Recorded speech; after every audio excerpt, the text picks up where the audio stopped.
Halo semuanya, hari ini kita mau bahas soal ya. Ini soal semuanya pilihan ganda, yaitu nih tentang hidrokarbon ya. Nanti untuk persiapan teman-teman untuk ulangan harian, jadi ini ada latihannya. Ini nanti ada sekitar 45 soal.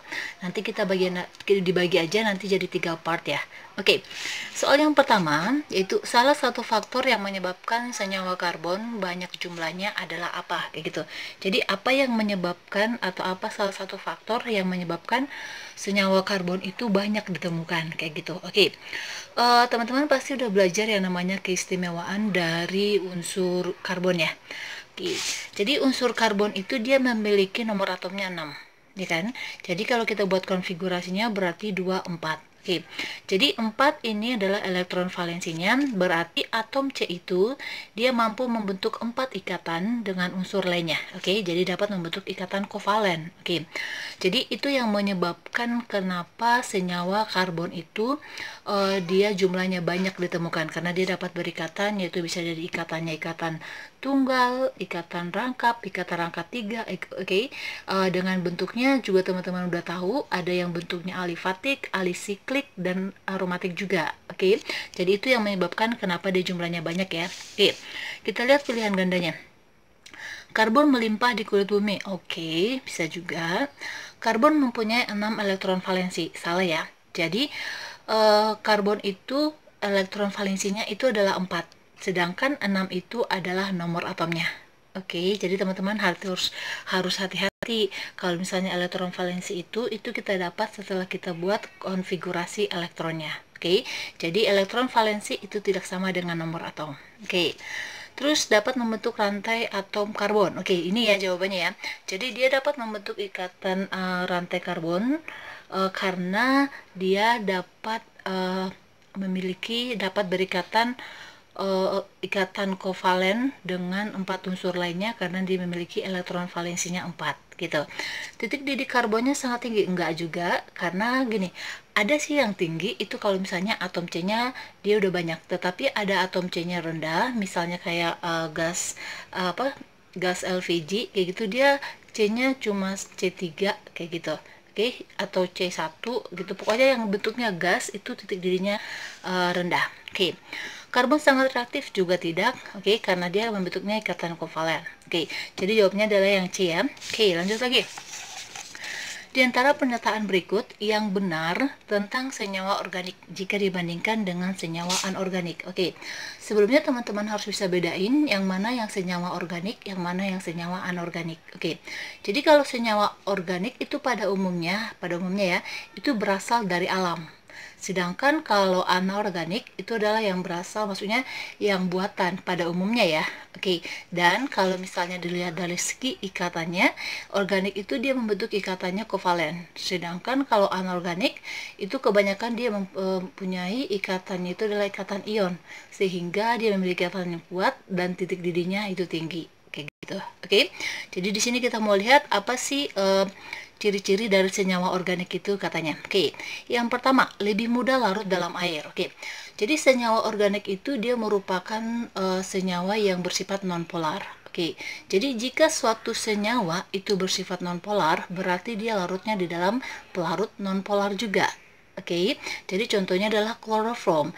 Jadi karena tadi di sini adalah organik, berarti ini salah karena air itu merupakan pelarut polar. Oke, jadi ingat ya, kalau dia senyawanya non-polar, berarti larutnya ke dalam pelarut non-polar juga. Oke, berarti yang A salah. Mempunyai titik didih lebih tinggi, enggak. Ini kalau dibandingkan ya katanya ya, organik dengan anorganik tidak. Jadi senyawa anorganik itu dia titik didihnya lebih tinggi daripada anorganik. Ingat ya tadi ya, ikatannya dia lebih kuat karena pada umumnya dia bentuknya ikatan ion, kayak gitu. Terus lebih reaktif, kalau organik juga tidak, oke, karena dia sih reaktif, tetapi reaktifnya itu dalam hal pembakaran, bukan untuk reaksi yang lain, tidak. Contohnya aja gini, plastik itu dia terbuat dari senyawa organik, kayak gitu ya. Maksudnya salah satu contohnya, tetapi karena kan dia ada karbonnya, ada unsur-unsur lainnya, tetapi dia itu tidak larut dalam pelarut aquarea, yaitu campuran dari asam nitrat dan asam klorida, enggak, karena dia tidak larut tadi ya. Oke, tidak reaktif kayak gitu. Jadi dia reaktifnya cuma hanya pada pembakaran saja. Itu kalau organik. Terus lebih stabil terhadap pemanasan, jelas salah. Oke, jadi kalau dia senyawa organik itu kalau dia pemanasan dia tidak stabil, dia akan terjadi langsung pembakaran. Makanya ada reaksi oksidasi. Jadi kalau senyawa hidrokarbon itu direaksikan dengan oksigen, tersebut juga dengan reaksi pembakaran atau oksidasi, dia akan menghasilkan yaitu senyawa molekul CO2 dan H2O kayak gitu. Terus lebih mudah terbakar. Oke, ini yang lebih tepatnya. Jadi jawabnya adalah yang E. Oke. Terus lanjut lagi. Pasangan zat di bawah ini yang merupakan golongan senyawa hidrokarbon. Oke. Senyawa hidrokarbon ya pasangannya katanya. Oke. Sebelumnya teman-teman ingat dulu nih. Kan katanya di sini adalah senyawa hidrokarbon.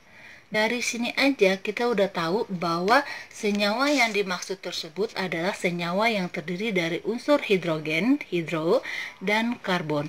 Berarti ada unsur H dan unsur C. Oke, itu yang disebut dengan senyawa hidrokarbon. Di sini yang diminta yang mana yang termasuk ke dalam golongan hidrokarbon. Oke, berarti kita lihat senyawa yang ada unsur C dan H. Ingat ya, cuma unsur C dan H-nya. Ini C dan H-nya oke, termasuk ke dalam hidrokarbon, tetapi ini enggak. Oke, karena ada oksigennya. Ini termasuk ke dalam senyawa organik. Ini CH, oke, ini juga. Oke, berarti jawabannya yang B ya. Oke, karena kenapa? Kalau kita lihat C, ini juga ini senyawa hidrokarbon, oke benar. Tetapi inilah senyawa organik. Ini bukan, ini bukan senyawa hidrokarbon. Oke, ini adalah senyawa anorganik. Oke, molekulnya ya. Dan ini juga bukan, ini iya senyawa hidrokarbon, ini bukan. Berarti jawabnya adalah yang B. Oke. Di antara hidrokarbon berikut yang tergolong senyawa alisiklik yang mana? Oke. Ini sedikit mengulas aja. Mungkin teman-teman juga udah belajar juga ya. Ada yang namanya ada yang alifatik, ada yang namanya alisiklik, dan ada yang namanya adalah aromatik. Oke. Jadi kalau alisiklik ini adalah ikatan antara atom C-nya itu dia lepas. Maksudnya itu atom C yang paling ujung dengan yang paling ujung itu nggak ketemu. Oke, atau rantainya terbuka. Itu yang namanya alifatik. Sedangkan alisiklik ini juga sering biasanya disebut dengan siklik. Ini adalah berbentuk lingkaran. Oke, maksudnya adalah C yang sebelah kiri, maksudnya yang paling ujung ke yang kanan itu dia berikatan. Contohnya nih, C ini kan ada C-nya ya. Nah, oke. Jadi semua atom C-nya itu berikatan. Jadi dia membentuk seperti lingkaran. Tergantung nanti seginya itu entah ada segi 4, segi 6 kayak gitu. Pokoknya dia berikatan semua atom C-nya. Oke, itu yang disebut dengan alisiklik. Sedangkan kalau aromatik itu hampir sama dengan yang namanya alisiklik, dia berbentuk lingkaran, tetapi bedanya, oke, kalau dia aromatik itu antara atom C dengan ikatan yang lainnya itu ada ikatan tunggal dan ikatan rangkap yang selang-seling kayak gini. Oke, jadi ini ikatan tunggal, rangkap, tunggal, rangkap, oke. Ini yang disebut dengan aromatik. Oke, jadi ada namanya resonansi, ada selang-seling antara ikatan rangkap dan ikatan tunggalnya. Itu yang namanya aromatik. Oke. Berarti teman-teman bisa bedain ya. Kalau alifatik itu berarti rantai terbuka, alisiklik itu dia membentuk lingkaran, tetapi tidak ada ikatan rangkapnya. Tetapi kalau misalnya aromatik itu adalah selang-seling antara ikatan tunggal dan rangkapnya. Oke. Berarti kalau misalnya kita lihat di sini alisiklik yang mana? Ini dia terbuka semuanya, atom C yang satu sama yang ini dia nggak ketemu, berarti ini adalah alifatik. Ini juga nggak ketemu, ini juga alifatik. Kalau ini oke. Ini teman-teman perhatiin ya. Ini C-nya 1, ini 2, 3, 4, ini. Oke. Berarti ini apa? Ketemu ya semuanya ya. Oke, ini berarti bisa juga nih. Oke, ini jelas salah karena ini adalah aromatik. Kalau ini atom C-nya terbuka ya, berarti enggak. Oke, berarti yang ini kalau misalnya digambarkan gini. Oke, ini berikatan, ini juga berikatan. Ah, ini ada ikatannya. Jadi ini yang sikliknya. Oke, berarti jawabnya yang benar yang 3 ya. Ini dia. Oke. Selanjutnya, di antara senyawa berikut, oke, ini ada rumus kimia hidrokarbonnya yang merupakan satu homolog. Oke, ingat ya, satu homolog itu berarti dia dalam satu kelompok yang sama. Oke, contohnya nih, teman-teman udah tahu kan, hidrokarbon itu dibedakan menjadi 3 kelompok, yaitu alkana, alkena, alkuna. Oke, jadi di sini homolog ini maksudnya adalah kelompok alkana, kelompok alkena, kelompok alkuna, begitu. Jadi di sini kita cocokkan yang mana yang alkana, mana yang alkena, mana yang alkuna, itu yang disebut dengan satu homolog. Oke, sekarang kita cek. Teman-teman pasti udah tahu ya rumus umum dari alkana, alkena, dan alkuna, gitu ya. Oke, kita buat dulu kalau dia alkana, rumus umumnya apa? Oke, pintar. Cn H2n plus 2. Kalau dia alkena, apa? Oke, good job. Cn H2n. Kalau dia alkuna, oke, Cn H2n minus 2. Oke, sekarang kita kelompokin. Ini termasuk yang mana nih? C-nya 4, hanya 8. Berarti 2 kali lipatnya ya. Berarti ini termasuk ke dalam alkena, ya kan, karena 2 kali n-nya. Berarti di sini ada C4H8. Terus ini C5H10. Oke, kalau misalnya kita kali 2. Oke, berarti n-nya 5 ya, nih ya. Jadi n-nya 5 berarti 2 dikali 5 ditambah 2, 12. Benar, berarti ini termasuk ke dalam alkena. Oke. Terus C6H12. Berarti 6 dikali 2, 12. Oke, benar. Berarti masuk ke sini ya. Masuk ke dalam alkena. C6H12. Next, C4H10. Berarti C-nya kita kali 2. 8 ditambah 2, 10. Berarti masuk ke dalam alkana. Alkana sih.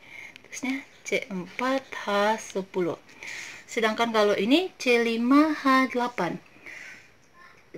N-nya di sini ada 5. Berarti 5 dikali 2, 10. Nah, ini malah berkurang. Dikurang 2. Berarti dia masuk alkena ya, alkuna ya.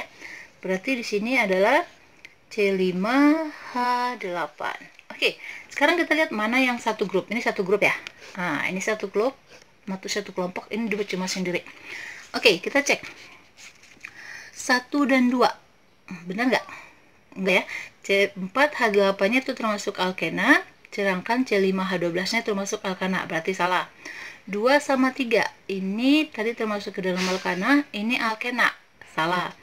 3 dan 4, ini adalah apa? Alkena, ini alkana, jelas salah. 1 dan 3, 1 dan 3, ini tadi alkana, ini apa? Alkena, jelas salah juga. 2 dan 5, 2 dan 5, ini adalah apa? Alkana, ini adalah alkuna. Oh, nggak ada. Oke, kita cek sekali lagi ya. Ini tadi alkena, ini alkana, salah. 2 dan 3, ini alkana, ini alkena, salah. 3 dan 4, oke. Di sini jawabnya nggak ada. Oke, tetapi walaupun jawabnya nggak ada, tapi teman-teman udah tahu ya, udah bisa bedain. Oke, jadi ingat deret homolog itu berarti dia masuknya adalah dalam kelompok yang sama. Oke, next. Nih. Berikut ini adalah beberapa suku dari satu homolog. Oke, rumus umum. Oke, ini kebalikan. Ini homolognya udah diketahui, rumus-rumus senyawanya. Kita disuruh cari rumus umumnya gimana? Oke, caranya coba aja. Kita coba salah satu ya. Misal nih. C4H4. Kenapa bisa C4H4? Oke, kita cek. Oke, di sini berarti N-nya sama dengan 4 ya. Oke. Kalau kita kali. Nih, kalau kita kali ya.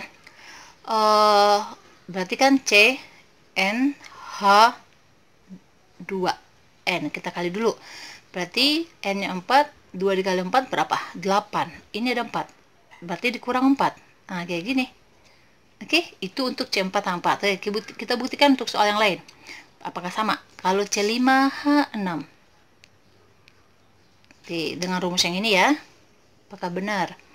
Berarti N-nya di sini 5. Berarti 5 dikali 2 itu 10, dikurang 4, 6. Ternyata benar. Berarti jawabnya adalah yang E. Kayak gitu. Jadi kalau misalnya mau cari rumus kayak gitu, teman-teman harus cobakan langsung ke rumus senyawa yang udah diberikan. Kayak gitu ya. Oke, next lagi ke soal nomor 7. Ini ada senyawa kimia, udah dikasih tahu rumus kimianya. Oke, rumus strukturnya.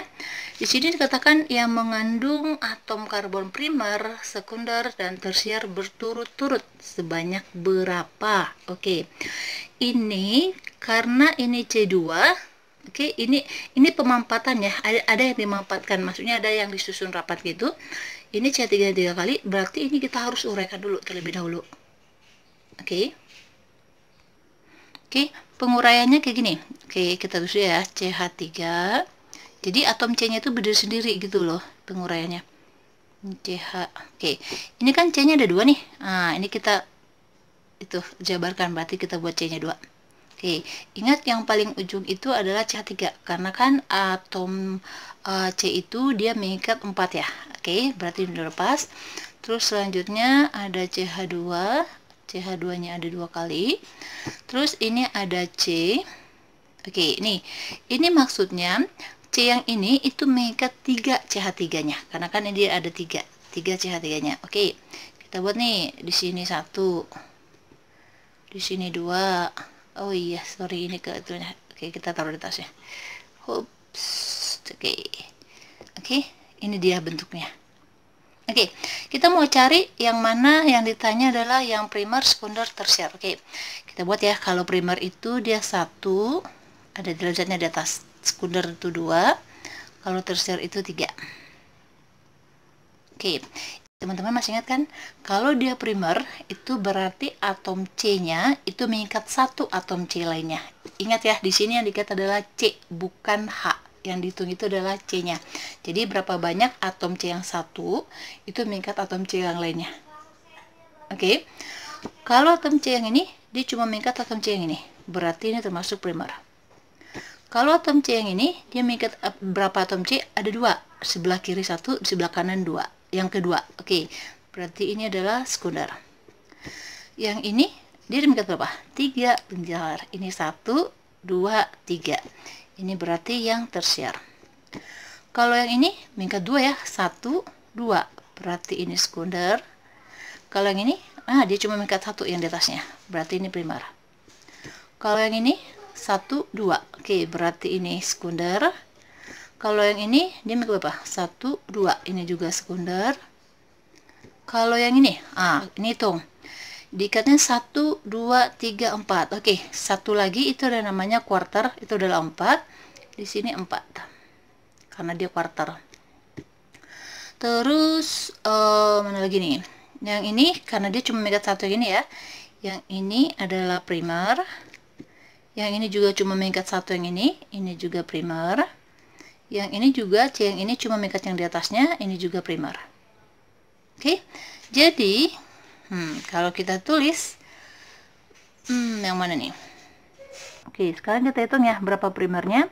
Ini 1, 2, 3, 4, 5. Oke, ada 5 primer.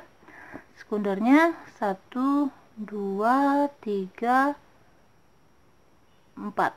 Ada 4 primer. Kalau tersier, sekundernya ada 4. Kalau tersiernya berapa nih? Ini ya, 1. Kalau quarter ada berapa? Nih ada 1.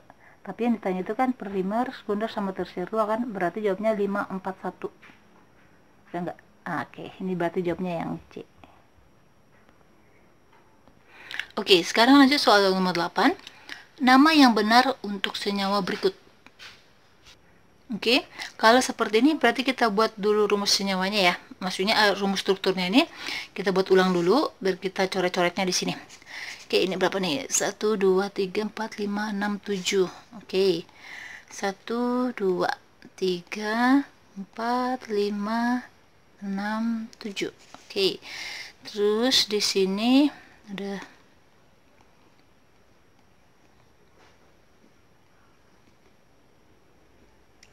Oke, nih. Teman-teman masih ingat kan aturannya kalau misalnya kalau buat tata nama itu kita harus buat dulu penomorannya. Ingat, kalau misalnya buat nomor itu kita harus buat cabang dapat nomor paling kecil. Begitu kan? Dan ingat lagi bahwa penamaan itu yaitu harus sesuai dengan abjad. Oke. Terus apa lagi? Teman-teman kalau misalnya pokoknya cabang itu dia harus dapat nomor paling kecil. Oke, makanya kita harus benar-benar perhatikan nomor satunya dari mana. Oke, jadi kita buat nomornya, tapi terlebih dahulu kita lihat dulu yang nomor yang induknya itu harus dapat yang paling panjang. Oke, kalau kita lurus 1 2 3 4 5 6 7 ya, lurus ya. Kalau kita ke bawah 1 2 3 4 5 6 7 sama juga. Oke, kita buat lurus saja ya. Oke. Sekarang kita buat nomornya dari mana? Oke, kalau kita dari kiri 1 2 3 4 5 6 7. Kalau kita dari kanan 1 2 3 sama karena cabang dapat nomor 3 dulu. Oke. Ingat nih.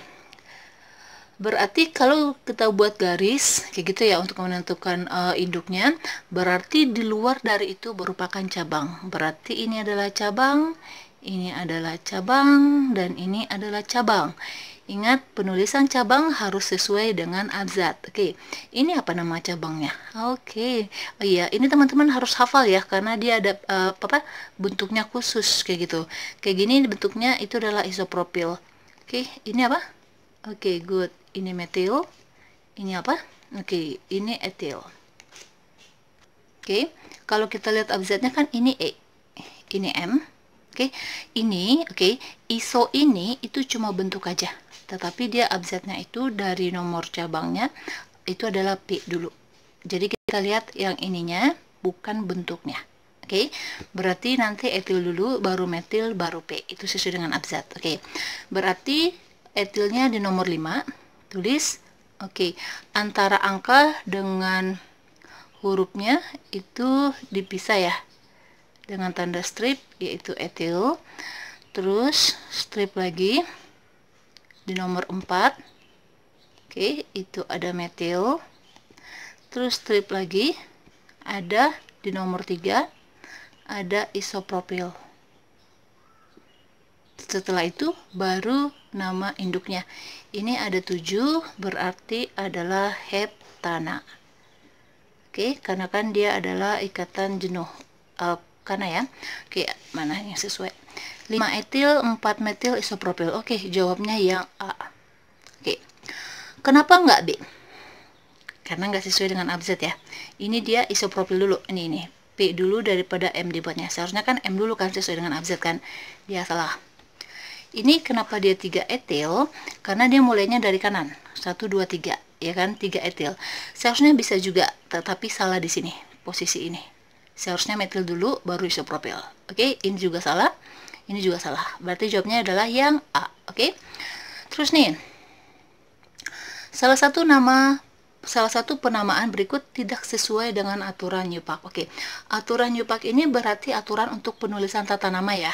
Oke. Itu adalah penamaan dari internasionalnya. Jadi dipakai di seluruh dunia kayak gitu. Mana yang tidak cocok? Oke. Sekarang kita buat. Kalau kayak gini sih teman-teman harus coba satu-satu ya. Karena setelah itu nanti buat rumus strukturnya, baru dari situ kita bisa tahu yang mana yang benar, mana yang salah. Oke, jadi kalau ini kan diketahuikan nama, jadi kita buat rumus struktur. Oke, beda nih. Kalau dari rumus struktur seperti ini, kita kan tulis cabang dulu ya. Posisi cabang, nama cabang, baru rantai induknya. Sedangkan kalau dia dari nama, kalau kita mau buat rumus strukturnya, itu kita lihat rantai induknya dulu.